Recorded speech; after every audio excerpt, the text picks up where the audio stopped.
दोस्तों, क्या आपने कभी सोचा है कि जब मौसम बदलता है तो अचानक हमारे ही घर में एक इंसान को वायरल फीवर होता है, दूसरे को डेंगू और तीसरे को पेट का इन्फेक्शन? ऐसा क्यों होता है? आज की यह वीडियो सिर्फ एक वीडियो नहीं बल्कि आपके और आपके पूरे परिवार के लिए मेडिकल सेफ्टी मास्टर क्लास है। यदि आप चैनल पर नए हैं तो प्लीज़ चैनल को सब्सक्राइब जरूर कर लें। Dengue, malaria, viral fever, food poisoning, heat stroke, dehydration, monsoon disease यानी टाइफाइड और टाइफस, मास्ट्रो प्रिवेंशन का सही तरीका और summer health guide, winter health guide. हम ना सिर्फ इनके लक्षण और कारण जानेंगे बल्कि आप भी समझेंगे कि डॉक्टर की पर्ची पर लिखी दवाइयाँ आपके शरीर में कैसे काम करती हैं। अगर आपने आज 10-12 मिनट इस वीडियो को दिए तो आप अपने घर की मिनी डॉक्टर खुद बन जाएंगे। तो चलिए बिना किसी देरी के शुरू करते हैं। सबसे पहले समझते हैं मस्कीटो बॉर्न डिसीज। शुरुआत करते हैं भारत की सबसे डरावनी बीमारी यानी डेंगू से। यह क्यों और कैसे होता है? Body mechanism. डेंगू कोई आम बुखार नहीं है, यह डेनबी नाम के वायरस से होता है जिसे इंसानों के शरीर तक एडीज एजिप्टी नाम का एक मच्छर पहुंचाता है। पहचान इस मच्छर के शरीर पर चीते जैसी सफ़ेद और काली धारियाँ होती हैं। समय यह मच्छर रात में नहीं बल्कि दिन के समय खासकर सुबह और शाम को काटता है और साफ रुके हुए पानी में पनपता है। सिम्टम्स यानी लक्षणों की बात करें, सिम्टम्स की बात करें तो डेंगू के मच्छर के काटने के 4 से 10 दिन बाद शरीर में ये दिखते हैं। अचानक 103 फ़ारेनहाइट से 104 फ़ारेनहाइट तक तेज बुखार आना, आंखों के पीछे भयंकर दर्द यह डेंगू का सबसे बड़ा सिग्नेचर लक्षण है। मांसपेशियों और जोड़ों में इतना दर्द होना जैसे हड्डियां टूट रही हो, इसलिए इसे ब्रेक बोन फीवर कहते हैं। उल्टी होना या जीभ मिचलाना, 3 से 5 दिन बाद शरीर पर लाल चकत्ते यानी रेसेज निकलना। अब समझते हैं डेंगू में प्लेट्स क्यों गिरते हैं। वायरस हमारे बोन मेरो पर हमला करता है जहां प्लेट्स बनते हैं। जब प्लेट्स 1.5 लाख से नीचे गिरकर यानी 20,000 से 30,000 तक आ जाते हैं तो आंतरिक ब्लीडिंग यानी इंटरनल ब्लीडिंग का खतरा बढ़ जाता है। इलाज और दवाइयाँ यानी ट्रीटमेंट मेडिसन। सावधानी, डेंगू की कोई सीधी एंटी वायरल दवा नहीं है। इसका इलाज लक्षणों के आधार पर सिम्टोमेटिक ट्रीटमेंट होता है। बुखार और दर्द के लिए पैरासीटामॉल यानी 500 mg से 625 mg दिन में 3 से 4 बार ली जाती है। क्या कभी ना लें? डेंगू में कभी एस्प्रिन या इबुप्रोफेन या कमीफ्लाम या डाइक्लोफिनाक ना लें। ये दवाइयाँ खून को पतला करती हैं जिससे ब्लीडिंग का खतरा 10 गुना बढ़ जाता है। प्लेटलेट्स बढ़ाने के लिए पपीते के पत्ते एक्सट्रैक्टेड जैसे कैरी पिल टेबलेट और गिलोय का रस। हाइड्रेशन, मरीज को दिन में कम से कम 3 से 4 लीटर तरल पदार्थ यानी ORS या नारियल पानी, नींबू पानी देना अनिवार्य है। डेंगू के बाद अब बात करते हैं मलेरिया की। बहुत से लोग डेंगू और मलेरिया में कंफ्यूज हो जाते हैं लेकिन दोनों का काम करने का तरीका बिल्कुल अलग है।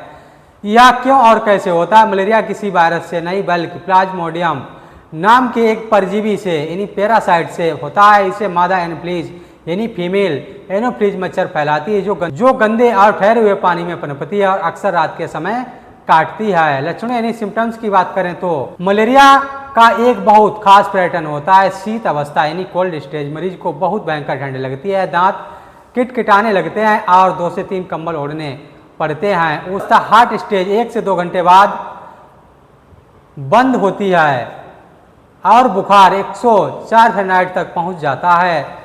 स्वेद अवस्था 3 से 4 घंटे बाद शरीर में भयंकर पसीना निकलता है और बुखार अचानक उतर जाता है। यह चक्र हर 24 घंटे से 48 घंटे में दोबारा दोहराता है।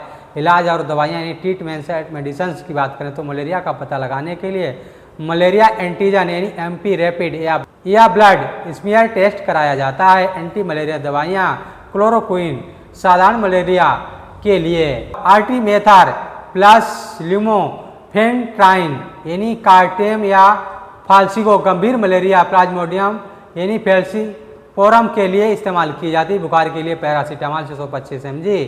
मॉस्किटो प्रिवेंशन, मच्छर से बचने का सही तरीका। बीमारी होने से बेहतर है मच्छर को दूर रखना। इसके 3 ठोस नियम रखें। सुरक्षण, अपने गमले की ट्रे कूलर और छत पर रखें। टायरों में पानी जमा ना होने दें।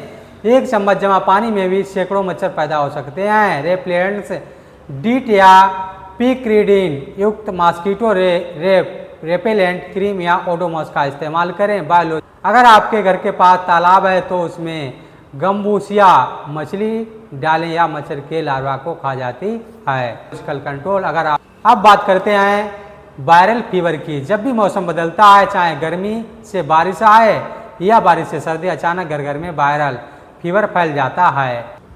कारण इन्फ्लुएंजा, राइनोवायरस, एडेनोवायरस जैसे वायरस हवा में खांसने, छींकने या संक्रमित वस्तुओं को छूने से फैलते हैं। लक्षण हल्का या तेज बुखार, गले में खराश, थ्रोट, सिर दर्द, बहती नाक और शरीर में अत्यधिक थकान। इलाज और दवाइयाँ: पैरासीटामॉल यानी 500 mg बुखार और बदन दर्द कम करने के लिए, एंटीहिस्टामिन सिट्राजिन 10 mg या लिवोसिट्राजिन बहती नाक और छींक को रोकने के लिए, गले के खराश के लिए यानी क्लोरोसिट्रेडिन या माउथवाश के गरारे या गुनगुने पानी में नमक डालकर गरारे करें। सबसे बड़ी गलती, वायरल फीवर में कभी भी सीधे एंटीबायोटिक जैसे एजिथ्रोमाइसिन या एमोक्सिसिलिन शुरू ना करें। वायरल में एंटीबायोटिक 0% असर करते हैं क्योंकि एंटीबायोटिक बैक्टीरिया को मारती है या वायरस को नहीं। Food poisoning. अब बात करते हैं फूड पॉइजनिंग। शादियों का सीजन हो या बाहर की चाट पकौड़ी, पेट खराब होना बहुत आम है, लेकिन यह फूड पॉइजनिंग आखिर होती कैसे है?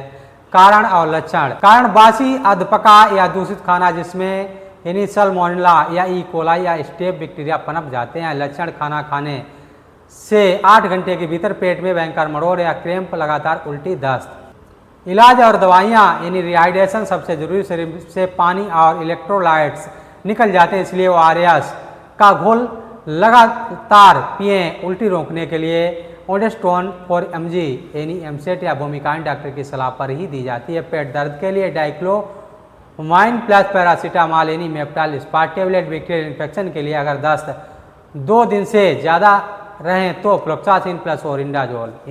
इसके ब्रांड नेम की बात करें जैसे फ्लोक्स OZ या नोरफ्लेक्स TZ या नोरफ्लेक्स 400 जैसी एंटीबायोटिक दवाइयाँ डॉक्टर के द्वारा दी जाती हैं। इसके साथ ही प्रोबायोटिक्स आंतों के गुड बैक्टीरिया को वापस लाने के लिए एंटोजर्मिना एम्पुल या स्पोरलेक पाउच या टेबलेट का इस्तेमाल होता है। अब बात करते हैं गर्मी की बीमारियां यानी हीट स्ट्रोक यानी लू लगना। मई और जून के महीने में जब तापमान यानी 45 सेंटीग्रेड के पार चला जाता है यानी 45 डिग्री सेल्सियस के पार चला जाता है, तब सबसे बड़ा खतरा होता है हीट स्ट्रोक का। यानी हमारा दिमाग हाइपोथैलेमस शरीर के तापमान को 37 डिग्री सेल्सियस पर बनाए रखता है। जब हम भयंकर धूप में रहते हैं तो पसीना निकलना बंद हो जाता है और शरीर का तापमान यानी 104 फ़ारेनहाइट या 40 के पार चला जाता है। एक मेडिकल इमरजेंसी है।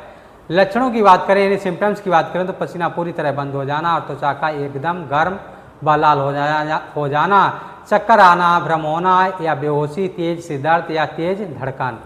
तत्कालीन प्राथमिक उपचार यानी फर्स्ट एड मैनेजमेंट, मरीज को तुरंत ठंडी या छायादार जगह पर लिटाएं, कपड़े ढीले करें, पूरे शरीर पर ठंडा पानी छिड़कें या गीली चादर लपेटें, गर्दन, बगल और जांघों के बीच में आइस पैक्स रखें। मरीज को तुरंत नज़दीकी अस्पताल ले जाएं जहां उन्हें आई फ्लूइड जैसे नॉर्मल सैलिन दिए जाते हैं। अब बात करते हैं डिहाइड्रेशन। लक्षण और पहचान। प्यास लगना शुरुआती संकेत हैं। जब पेशाब का रंग गहरा पीला यानी डार्क येलो हो जाए तो समझें शरीर में पानी की कमी है। लक्षणों की बात करें तो सूखा मुंह, सूखी त्वचा और अत्यधिक सुस्ती। इलाज की बात करें तो ORS सोल्यूशन 1 लीटर पानी में 1 पैकेट ORS मिलाकर दिन भर पिएं। प्राकृतिक विकल्प नारियल पानी, नींबू पानी और छाछ सबसे बेहतरीन हाइड्रेटिंग ड्रिंक्स है। बात करते हैं मानसून डिसीज यानी बारिश का मौसम ठंडक तो लाता है लेकिन साथ में लाता है जलभराव और बीमारियां यानी टाइफाइड फीवर। कारण दूषित पानी और भोजन में मौजूद साल्मोना टाइफी नाम का बैक्टीरिया। लक्षण स्टेप लेडर फीवर बुखार जो रोज थोड़ा थोड़ा बढ़ता जाता है। पेट दर्द, सिर दर्द और जीभ पर सफ़ेद परत जमना। डायग्नोसिस यानी विडाल टेस्ट या टाइफाइड टेस्ट। दवाएं इसमें प्रॉपर एंटीबायोटिक कोर्स की ज़रूरत होती है जिससे सिपेक्जिम या टैक्सिमो या एजिथ्रोमाइसिन या एजुबेक या एजिथ्राल 500 mg जो सिर्फ डॉक्टर के प्रिस्क्रिप्शन पर ही ली जाती हैं। यानी समर रूल्स यानी समर हेल्थ टिप्स। वाटर 3 से 4 लीटर पानी पिएं। क्लोथिंग सूती, कॉटन और ढीले कपड़े पहने। तरबूज, खीरा, ककड़ी और संतरे जैसे पानी से भरपूर फलों का सेवन करें। Winter health tips. Heart BP alert. सर्दियों में नसें सिकुड़ जाती हैं जिससे ब्लड प्रेशर बढ़ जाता है। बीपी और दिल के मरीज सर्दियों में अपनी दवाइयाँ समय पर लें और सुबह एकदम तड़के ठंडी में टहलने से बचें। स्टीम या वार्म वाटर। सर्दी जुकाम से बचने के लिए दिन में 1 बार भाप यानी स्टीम इनहेलेशन लें और गुनगुना पानी पिएं। विटामिन डी ठंड में धूप सेकना ना भूलें या इम्यून सिस्टम को मजबूत बनाता है। तो या थी वो 10 बीमारियां जो हर साल हमारे स्वास्थ्य और जेब दोनों पर भारी पड़ती हैं। ये 3 बातें हमेशा याद रखें। कोई भी दवा, खासकर एंटीबायोटिक, बिना डॉक्टर से पूछे ना लें। शरीर में पानी की कमी कभी ना कम होने दें। लक्षण दिखने पर समय समय पर सही ब्लड टेस्ट करवाएं। अगर आपको इस वीडियो से 1% भी नया नॉलेज मिला हो तो इस वीडियो को अपने परिवार के साथ व्हाट्सएप ग्रुप में ज़रूर शेयर करें ताकि आपके अपने सुरक्षित रह सकें। वीडियो को लाइक करें, कमेंट में बताएं कि आपको अगला वीडियो किस टॉपिक पर चाहिए और ऐसे ही डिटेल्स मेडिकल गाइड्स के लिए चैनल को सब्सक्राइब करके बेल आइकन दबाना ना भूलें। स्वास्थ्य रहिए, मस्त रहिए। मिलते हैं अगली वीडियो में फ्रेंड। वीडियो में अंत तक बने रहने के लिए आपका बहुत बहुत